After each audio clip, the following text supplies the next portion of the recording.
Good evening, everyone. I'm so happy to have everyone here with us tonight. It's going to be an exciting evening. I'm looking forward to this presentation by Dr. Justilien.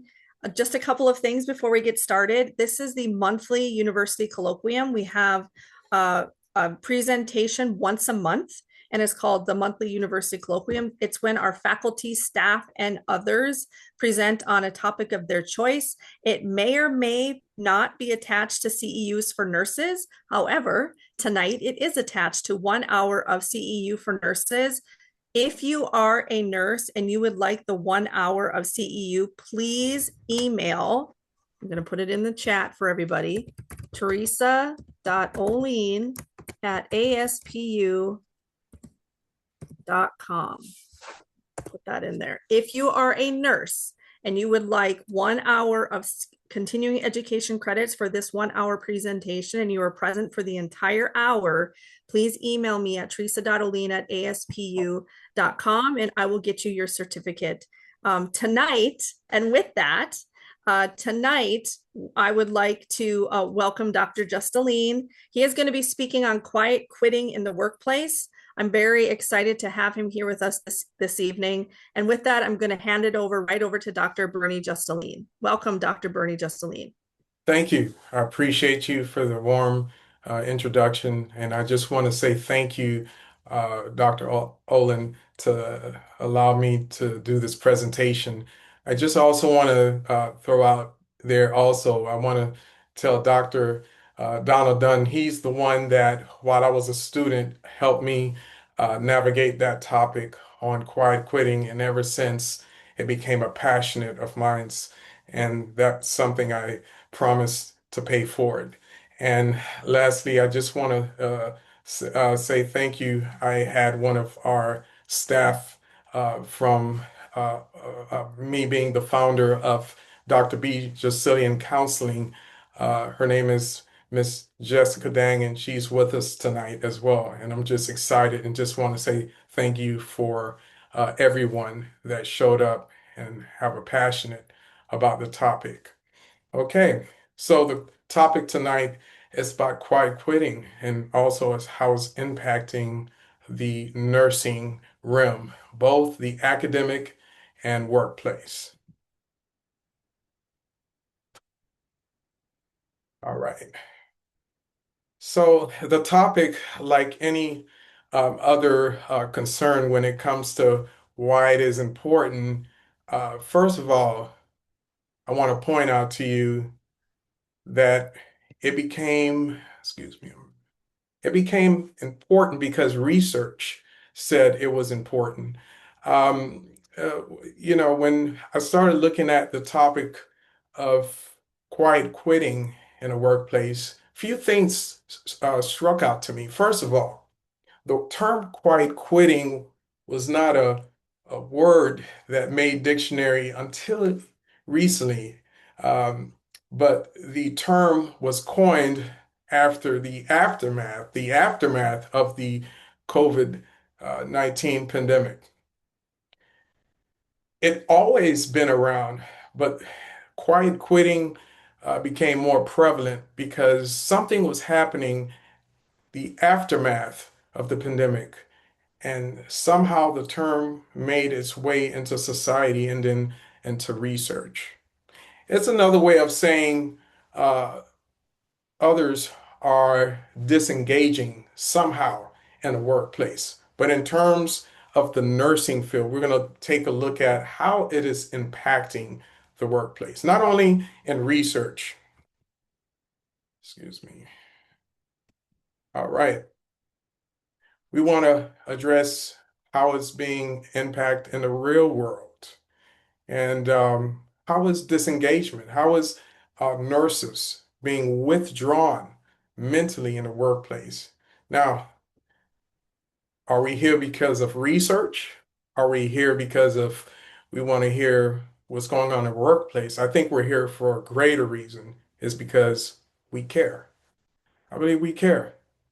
And I think that's why we're showing up because we care about our profession. We care about those who work around us. We care about the students. We care about our leadership style. How could we uh, uh, form something and learn about something so we can know how we can eliminate or how we can alleviate the stress of seeing people withdraw from the workplace mentally. Now, let's dive a little into it. Now, therefore, the learning objectives, let's look at all of them together.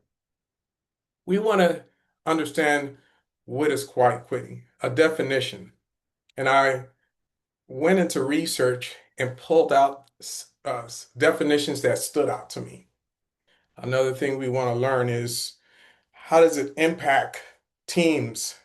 How does it impact the educational sector? And so forth. We're going to look at the evidence-based tools. Now, when I first started uh, trying to understand evidence-based assessment tools that can help nurses in workplace, there weren't too much I could find out there. But the more I dived, I said, hold on, there's some effective ones that they've been using for years. So we're going to look at all that together. And also, not only we're going to look at these evidence-based tools that can help us to identify how quiet quitting is impacting the workplace. Also, academic school leaders and so forth. We're going to get a chance to look at how it is important, how it can support retention. Lastly, I've developed some ways we can take action by looking at what's been being used out there. Some leaders and research that pulled out and said what is very effective for helping, prepare us for classroom engagement and things like that, especially when we're seeing students not engaging. Now, let's dive into the quiet quitting definition. Now, I picked this one. This one stuck out a lot to me. It stuck out to me because the definition, it says workers are doing the bare minimum just to get through the day of work. Could you imagine somebody's just from the moment they step in that workplace, they're ready to go home? That's not the attitude we're looking for. This is not uh, how we want to go to work, feeling that, the moment we get there, we're just ready to give up. That's not where we want to be. We don't want to be there not only in a workplace. And when we're talking about workplace, let's think about even in a classroom as a professor or a student. The moment we get there, there's reasons that this quiet quitting uh, into the workplace. It wasn't just the pandemic, but it's now. We're after the pandemic. Let's look at now what's happening today. What happened in the past? Because nurses, you know, you're probably you're the first ones after at the administrative work. You see a patient, they're the first ones that's taking notes before a doctor or a physician or a physician assistant or a nurse practitioner sees. That nurse is there to take down all the notes and the vitals and all that before anything happens. So let's look at how is it some things we should look out for. Now, we talked about it being quiet quitting being something where we see people are doing the bare minimum just to go throughout, just to go through the day of work. What are some red flags?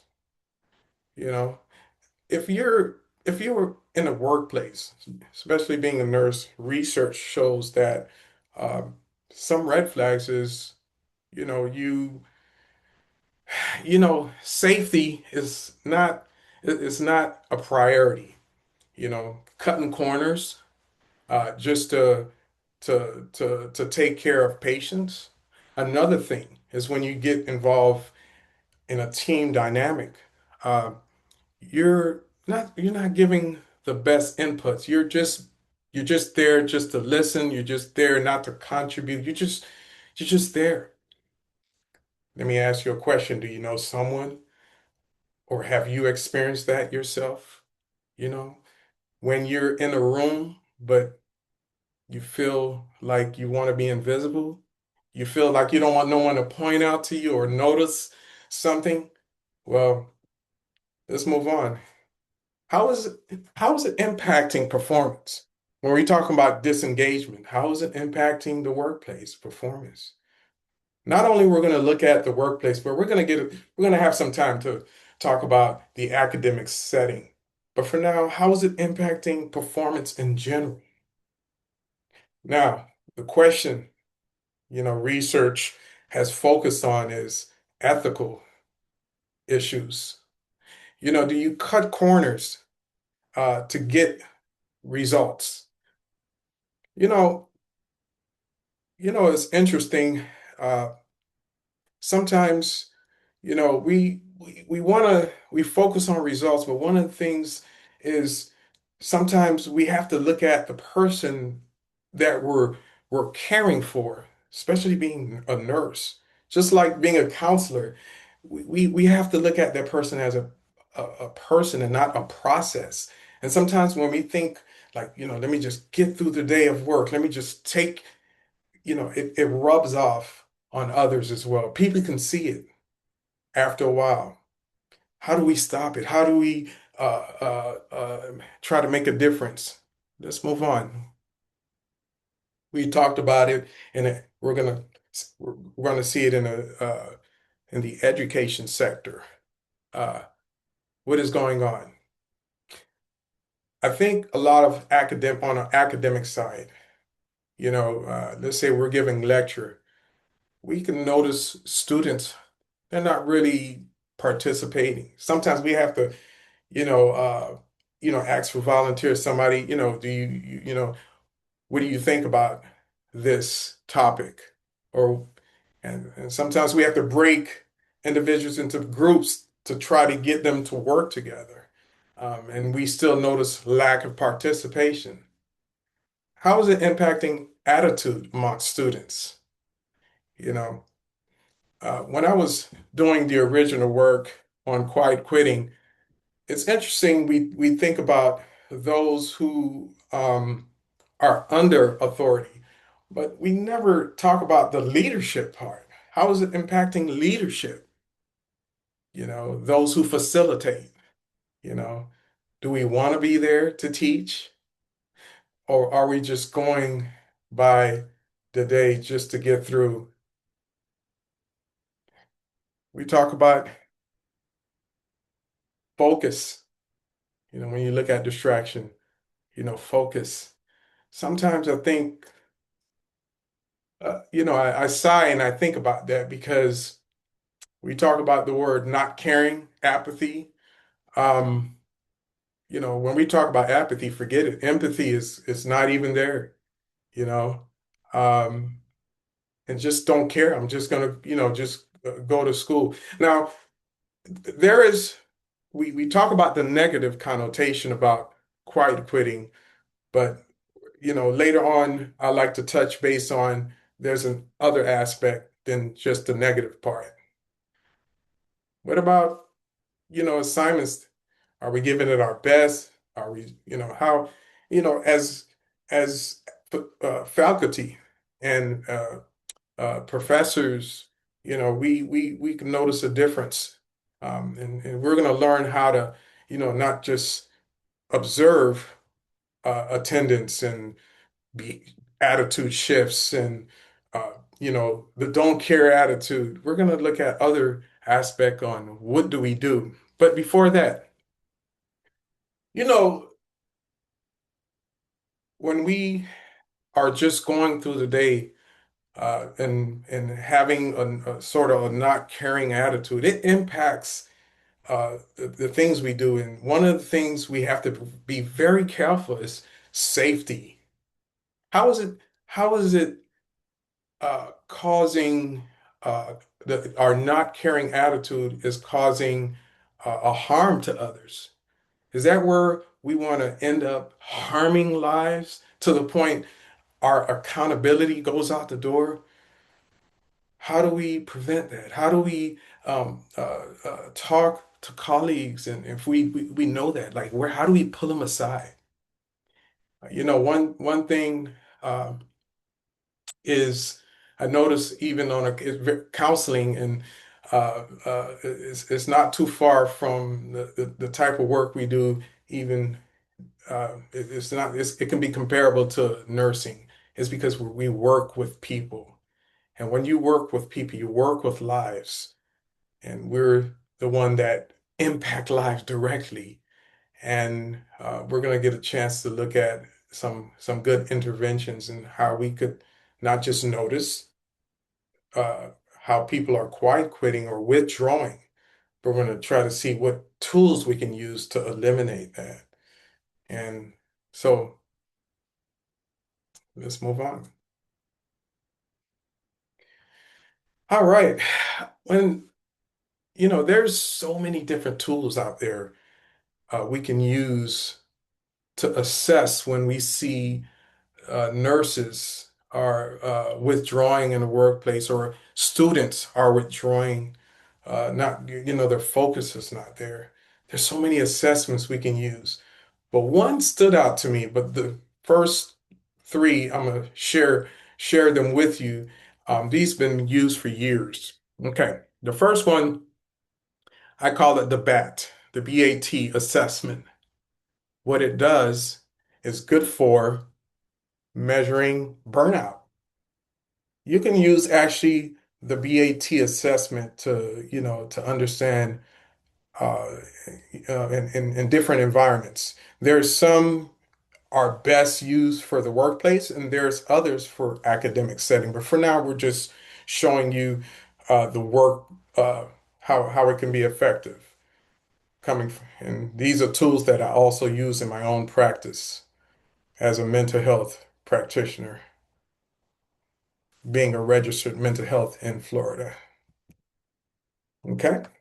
Now, it looks at when we talk about burnout, we're talking about just a person don't even have to give. Emotionally, you can have emotional burnout. You can have physical burnout, um, and these tools are good to use in the workplace. You could as a leader, you could have uh, groups take these assessment, and it gives you a little measure of what's going on within groups, especially when you want to know what's going on in the workplace. These are really reliable, and these are not just for practitioners, mental health practitioners, but you can use them as leaders just to understand and not give intervention, but just um, understand what's going on in the workplace, to understand how you could create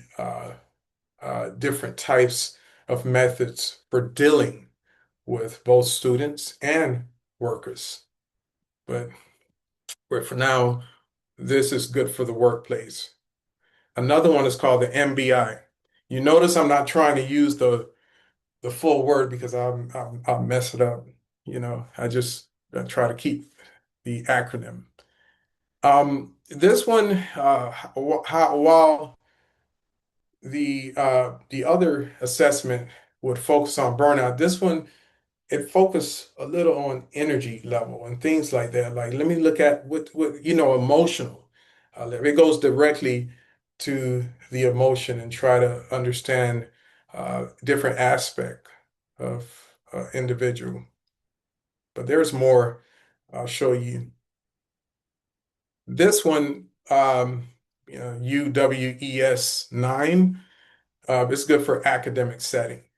So a lot of times we're looking for tools to help and try to understand what's going on with students and things, without focusing on that one student. Because if you find out that, like, you see one student is having a hard time, and you're trying to understand what's going on, instead of singling out that one student, you can just like do a group assessment, and then you know, later on you could, use that to for one-on-one uh, conversation between you and that student.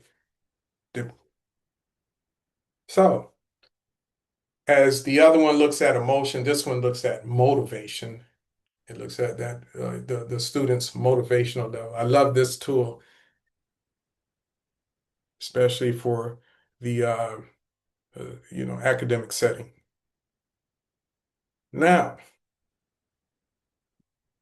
another thing that works other than giving assessment is basically having a normal conversation with both students and workers. In the nurse, and when we're looking at the nursing realm in general, we're looking at things that can help for disengagement for both.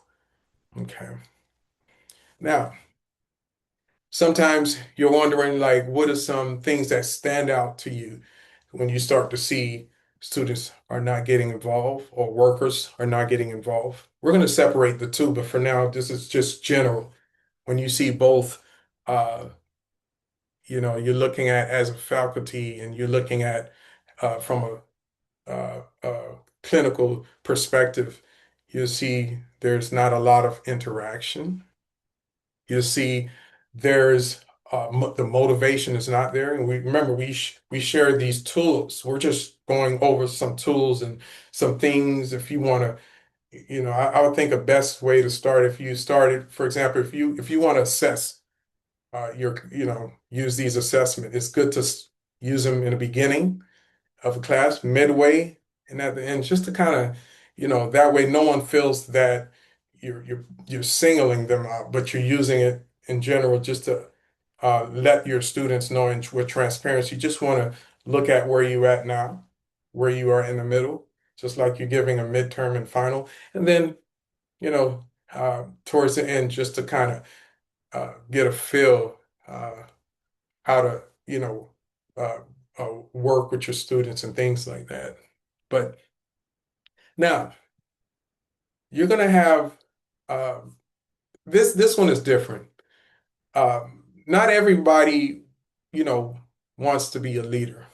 Sometimes people just, would like to work and they don't like to lead, and that's okay because you have some um, you got some individuals like to just do things, just work in groups and things like that. But one factor is if you see that person is high motive, they have a high motivation. They're always participate. They always want to lead, and suddenly, they just stop. That's one factor you could see to point out. Now, let's separate these two: nursing academically and nursing. In the workplace. Now, when we look at some things for faculty, specifically for faculty members or professors, what are some things uh, we want to we want to consider? Is dialogue. It starts with dialogue. You know, not every student like to initiate because that they find it there's a for some reason sometimes students and I'm speaking for myself being a student at one point, sometimes students have a hard time uh, letting professors know what's going on in their lives. And sometimes that's the hardest thing. I mean, if the faculty doesn't understand and know what's going on, sometimes that student just go by the wayside and just uh, you know might just stop pursuing the field of nursing. And they, just because in nursing, it has its own challenges as well. There's a lot of tests you got to take and things like that. But sometimes life happens outside the classroom. So it's good to kind of dialogue with the students just to know what's going on and how you're doing. And, because just to show we care. Like, it's not just because we're doing it because research said it, and it's not because we're doing it because we're trying to find, practitioners are saying it, but again, that third element in the beginning when I said we care, and that's the something we have to it's a, practice, and that's the hardest thing called empathy. So it comes through dialogue. It comes through dialogue. Now, we're preparing as leaders, faculty. You're the first thing that student came across before they even went to the workplace to even pick, uh, uh, you know, outstanding field, nursing, to be a RN, to be later on to be a nurse practitioner and so forth. You're the first one that you have the chance to impact them. So talking about, when we look at safety, uh, it's interesting. When you teach safety, that's one thing. But when quiet quitting take place, sometimes, you know, everything goes out the door. You know, um, people compromise and just don't care anymore. They just want to, I just want, and so many other things are going on. We're going to talk about that. Okay. And as we talk about dialogue, we want to also, not everybody, just because they went to school to be a nurse, they identify themselves as wanting to be that nurse. They're probably doing it for other reasons. Again, I don't want to get ahead of myself, but we'll see that. Okay, what's happening in the workplace? What kind of assessment tools we could use for dialogue, for conversation purposes? Uh, and these are not in order. I did that on purpose because there's different things you can ask. You can start off by asking open-ended questions, or you might look at one of these. Let's look at the one to the right in the middle. It says team engagement. Does the person participate in huddles, support colleagues, or are they withdraw? Like you can look at, are like when if the supervisor, for example, is working with a nurse, they're doing their clinicals. Um, what is going on? Do they want to be part and participate, or they're withdrawn from the rest of the team and things like that? And I'll say this: quiet quitting is not just a term we want to look at. It's not just something we want to, get some tools to promote and say, hey, let me dive and see what assessment will work. It's more than that. It's about number one, do I want to be there? And number two, why I want, why? The question is why? Um, and the why is sometimes very complicated. Um, and I'm trying to hold back because it's something I want to introduce is very interesting. When I was creating these slides, a few things stood out to me. And what is research saying about tools?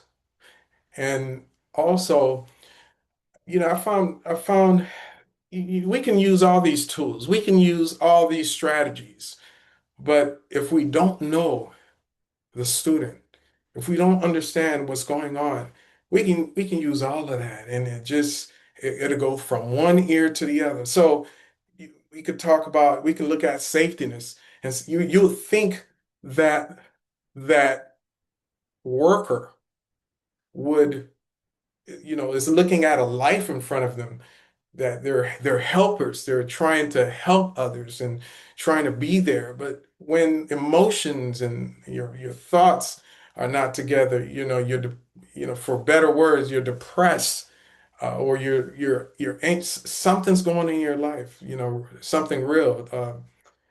And all of that is going to go out the door. Even you showing empathy to that worker is going to go out the door, because now there's so much things going on within.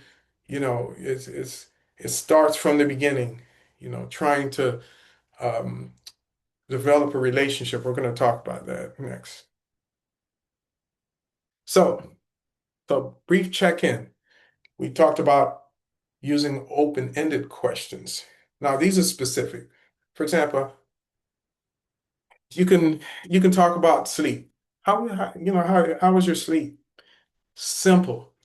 Um, One of the things as a practitioner, uh, mental health practitioner, we use the word like when we're diagnosing for mental illness, something that stands out is we call depression. And one of the things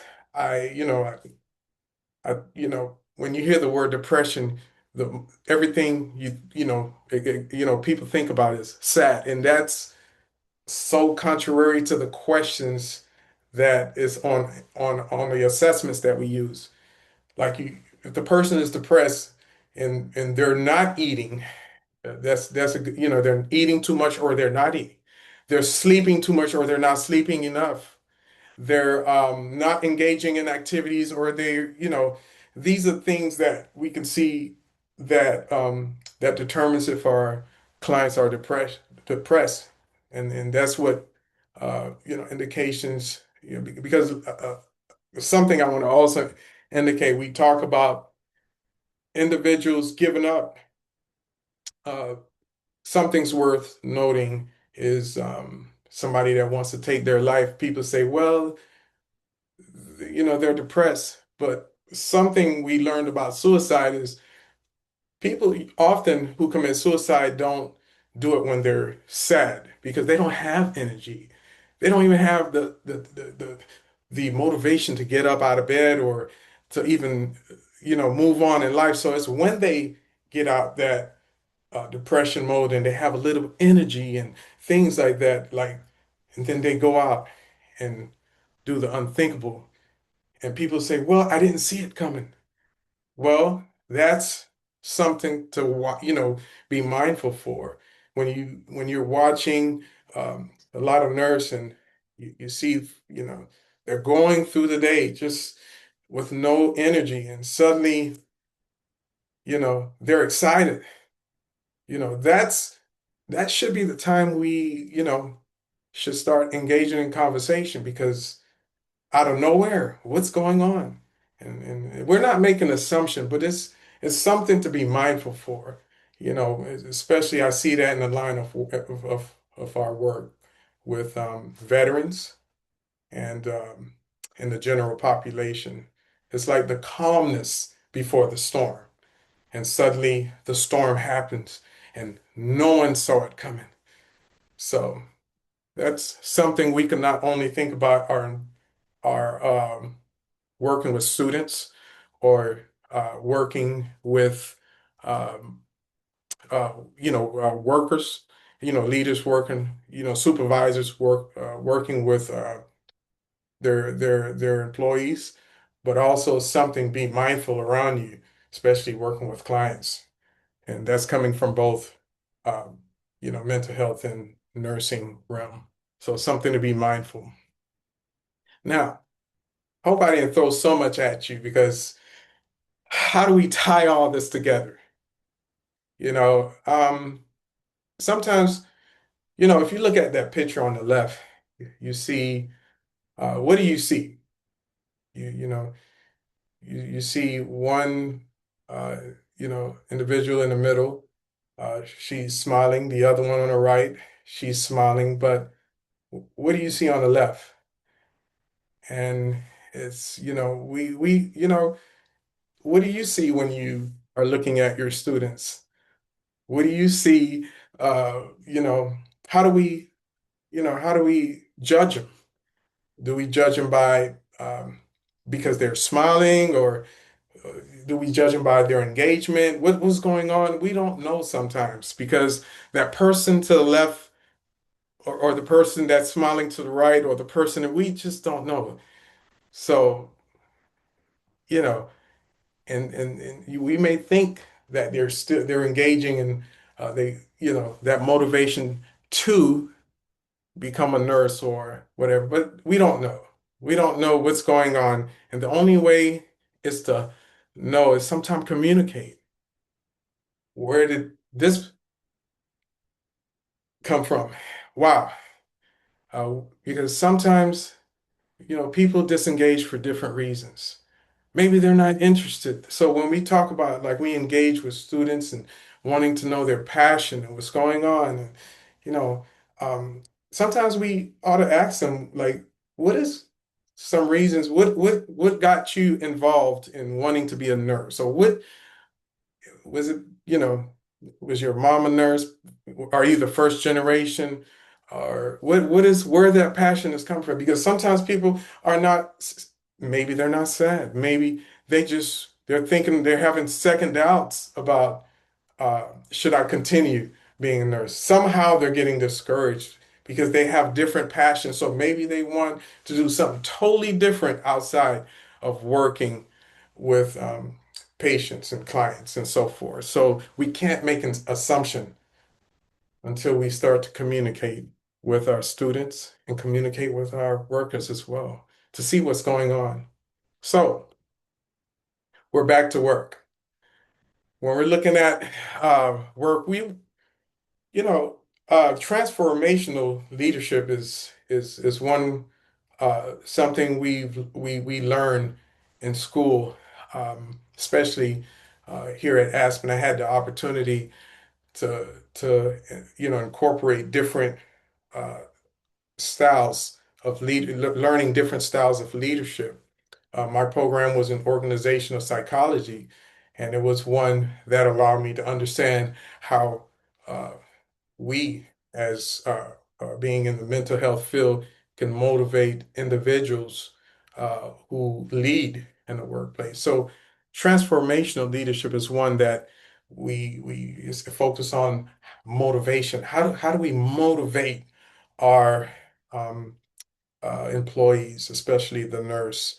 And I have to say, when um, you take on that oath, or when you have taken that oath to become a nurse, it's one I commend you. It's not something that's talked about enough in society. You're the front line.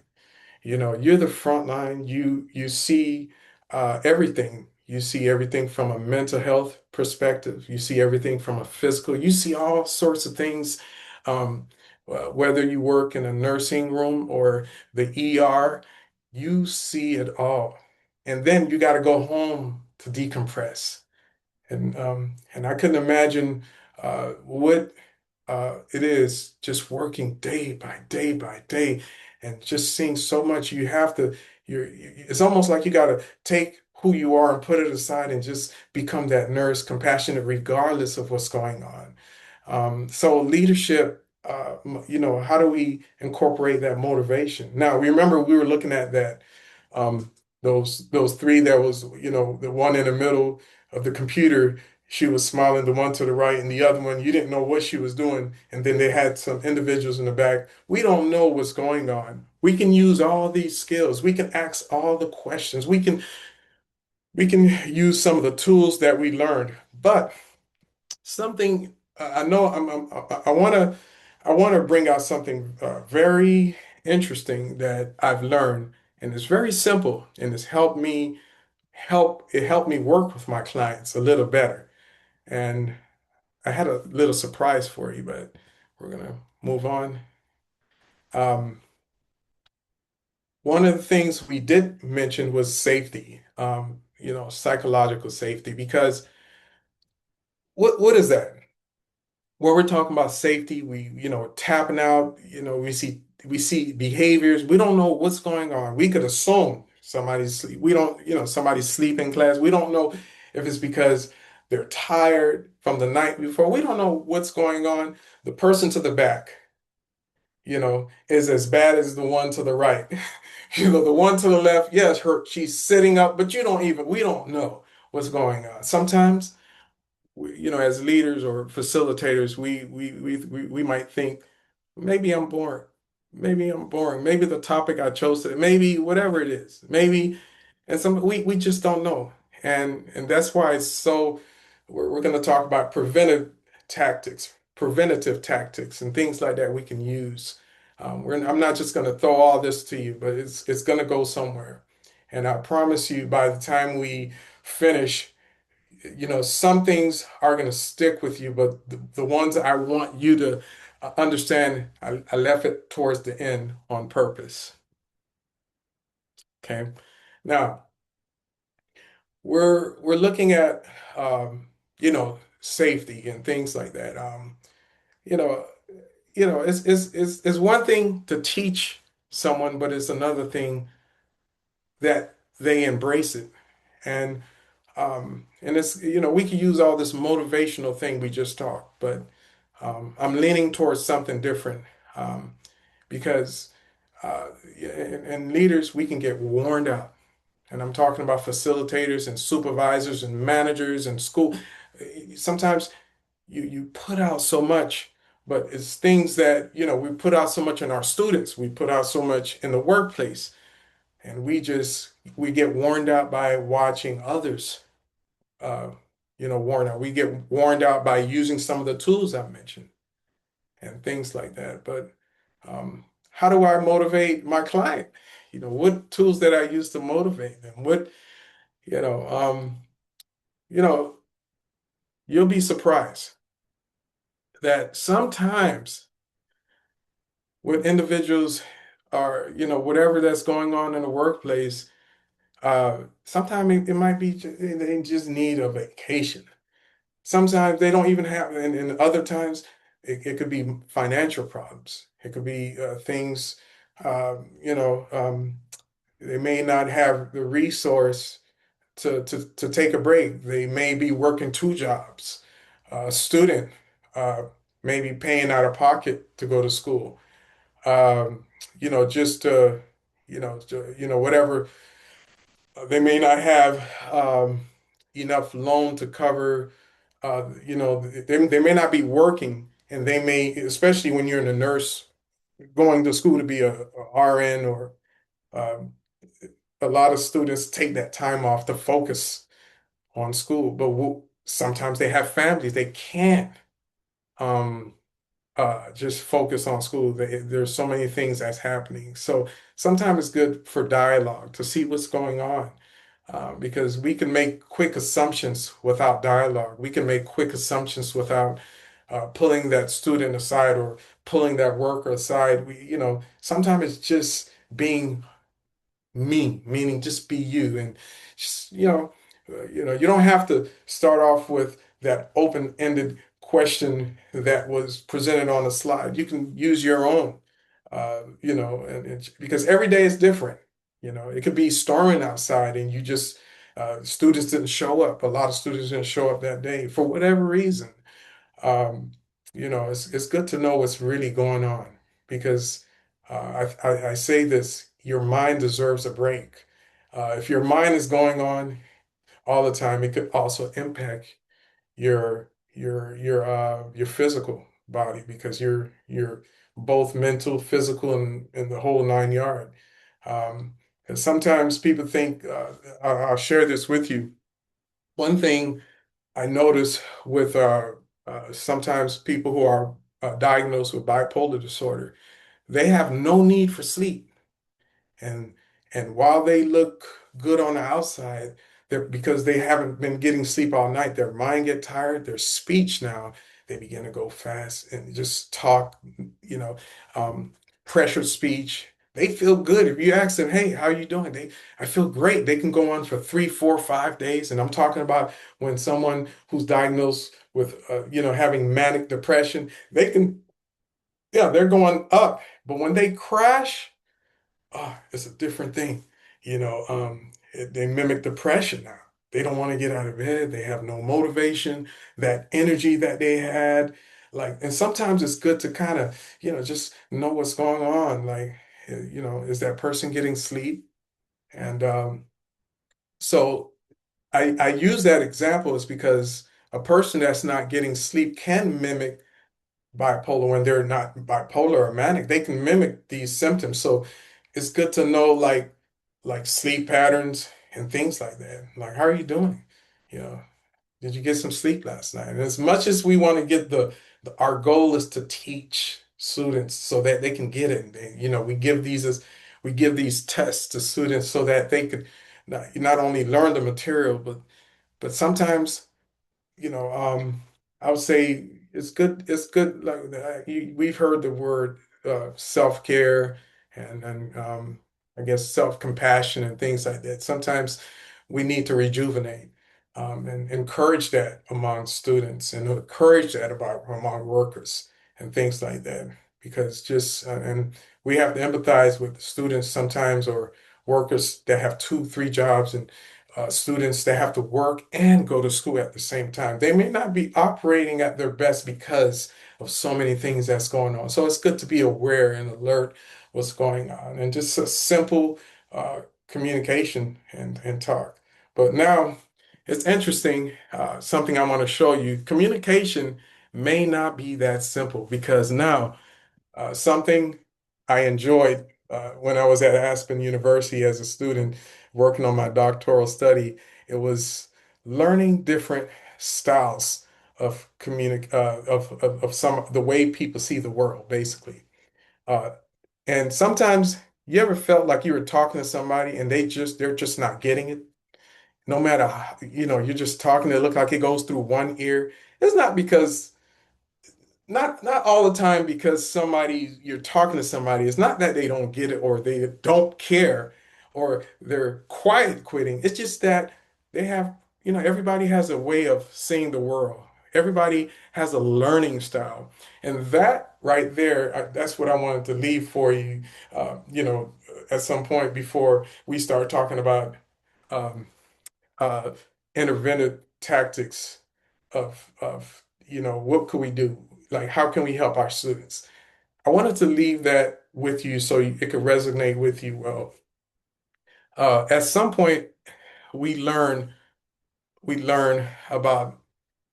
I do this, by the way. I do this with marriage couples. Uh, when I see a lot of conflict, one can't understand each other.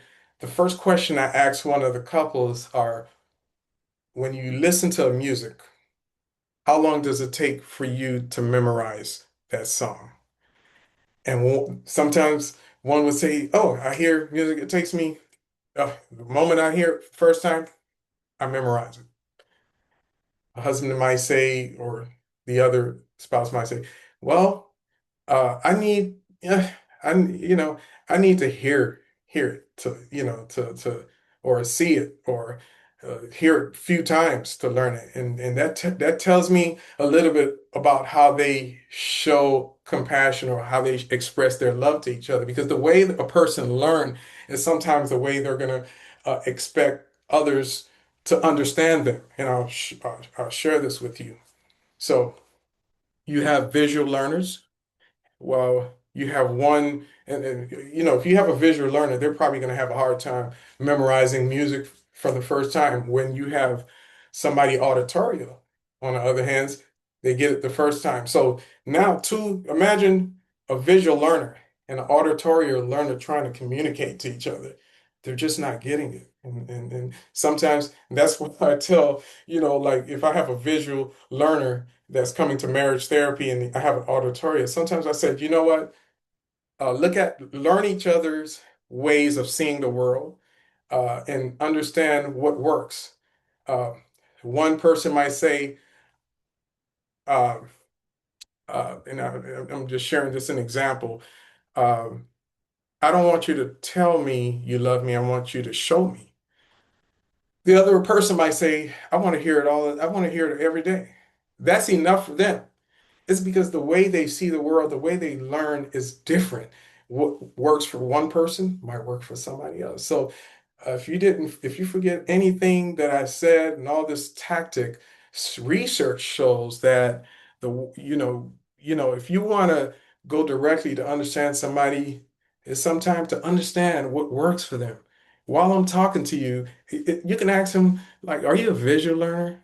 Because then you won't be wasting your time talking and them not getting it.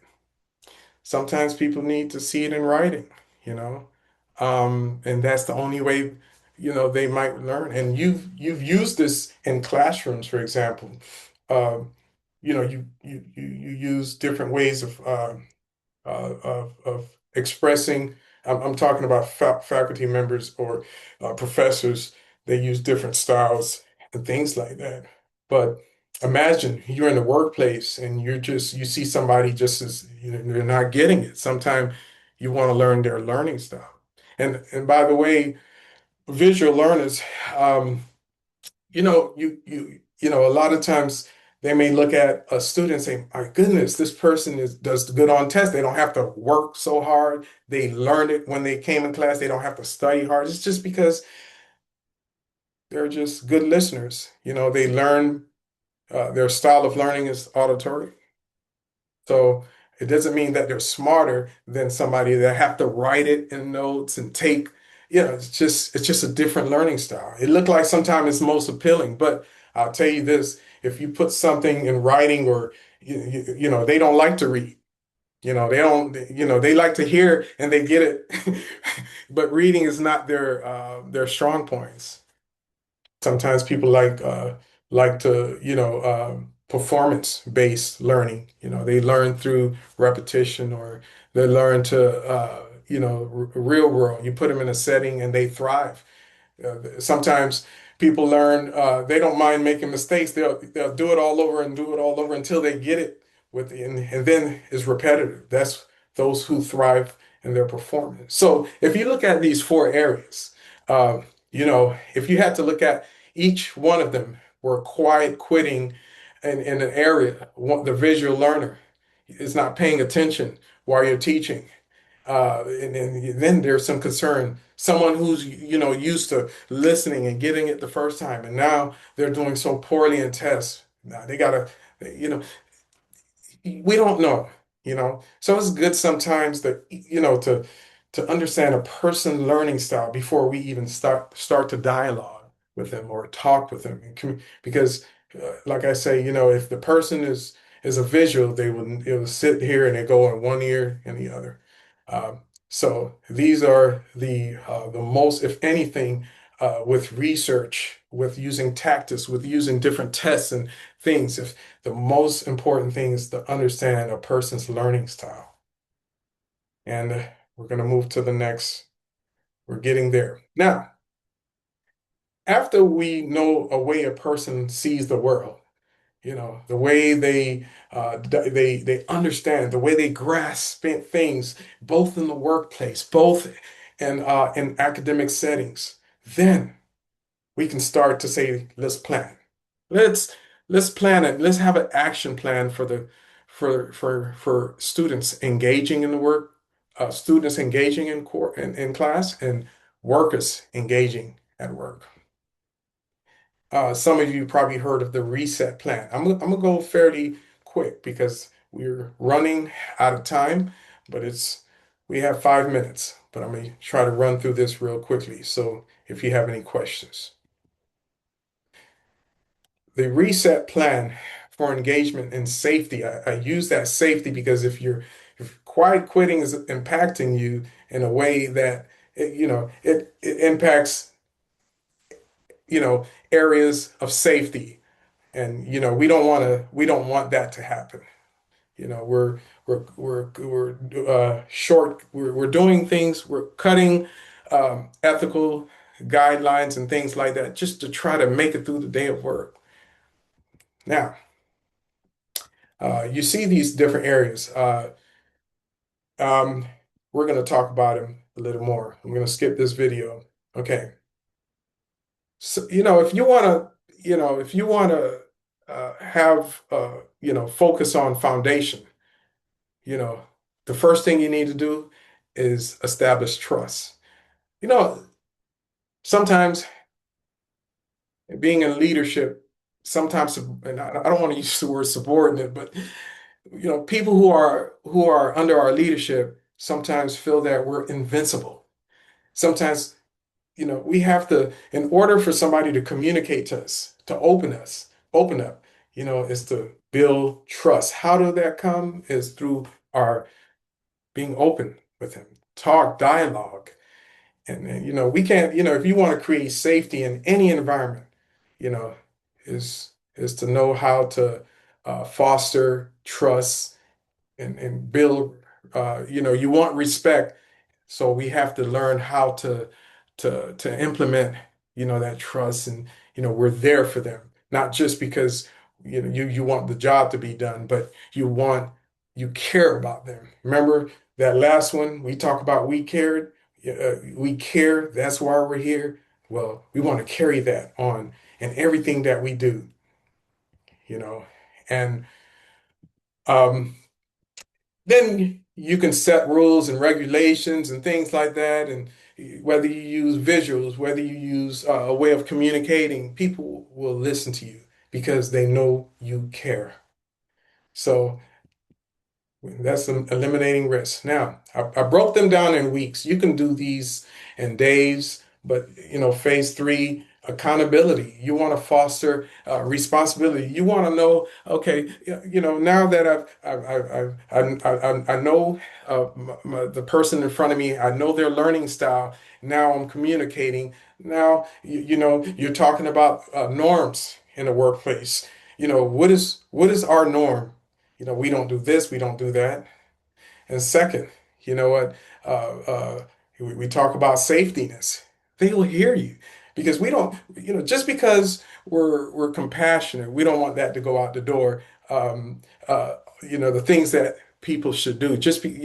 For example, I care about you, but it doesn't mean that, we're going to throw safetiness out the door. We have to talk about things, rules and guidelines of the workplace, accountability for people's actions. Remember, we care, you know. So we came to a conclusion. We define quiet quitting.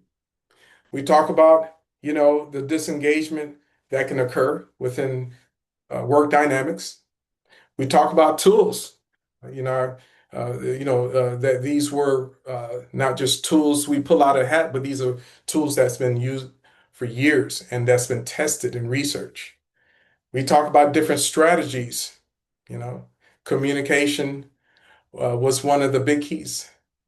We talk about action-based plans, which we just closed out right now.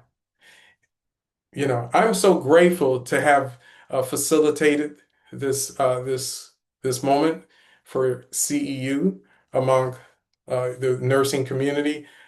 I appreciate you and welcome any question you may have. Thank you. My name is Dr. Bernie Justilien, and I welcome your questions.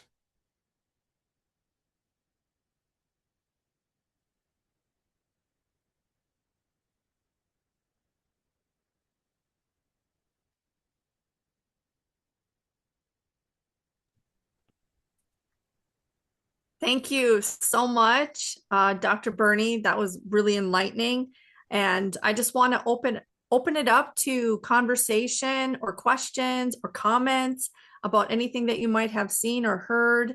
Um, yeah, I agree. The HR background would be interesting too. I come from a nursing background. And so when I hear quiet quitting, I think of nursing burnout, and I think they're basically synonyms. Does anybody have anything they would like to, even if it's just a comment, something maybe you experienced, something maybe you've seen in your, um, as a nurse, if you're a nurse or in education, anything like that? I would love to hear others' point of view on this subject.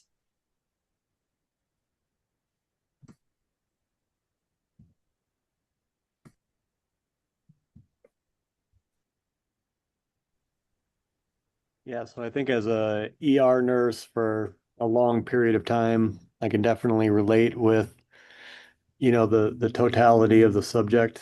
Um, you know, we, often called unempathetic because, like not everything is an emergency, and so I don't always act appropriately in those occasions, and so that definitely translates pretty well.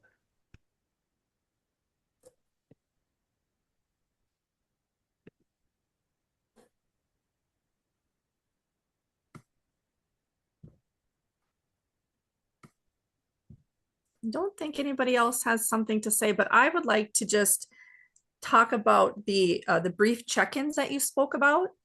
Those brief check-ins. The one thing that I was kind of triggered by was, have you seen or have you ever reflected that having those brief check-ins with people might lead to, or maybe they won't be honest because they're afraid in an organizational setting that you might be seen as lazy or not living up to the standard that you're supposed to be living up to, when really you're maybe dealing with a nursing burnout situation or a quiet quitting situation.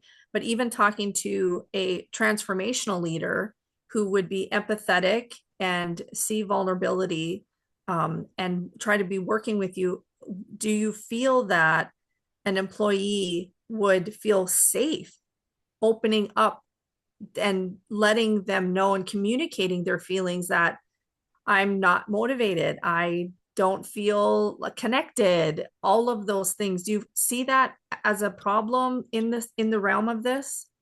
Absolutely. Absolutely. I had a government employee that works for the government in a veteran hospital, was given a job, and it felt burnout. And then they asked me to write a medical retirement letter for them, based on their psychological profile. Um, the empathy. They did not feel that it was there. They tried to raise up concerns in the workplace and how the job was very strenuous, and it was not even part of their job. They gave them extra assignment that was not part of their job description, but at this moment, they said he came to me and said, "Could you please write me a letter based on my counseling and seeing you? Can you just be forth, share my medical, mental health issues so that I can retire and not." Mhm. And that's why the important part is empathy is not, sometimes we think of the mission, um, and then we forget empathy, it goes out the door. So if our empathy as leaders go out the door, what do we expect with our workers and our students? But absolutely, yes, Mhm. I've seen it, and yes. Thank you for sharing that. Well, we are over time, and I don't think anybody has any other comments or questions. So I want to thank Dr. Burney again for being with us this month. Look for the next invitation for next month and the information on what we're going to be presenting. Again, if you are a nurse and you like CEU units, the certificate for 1 hour, please email me at teresa.oline@aspu.com. And otherwise, everyone have a good night. Thank you, Dr. Burney, and we'll see you next time. Thank you. I appreciate you. Thank you.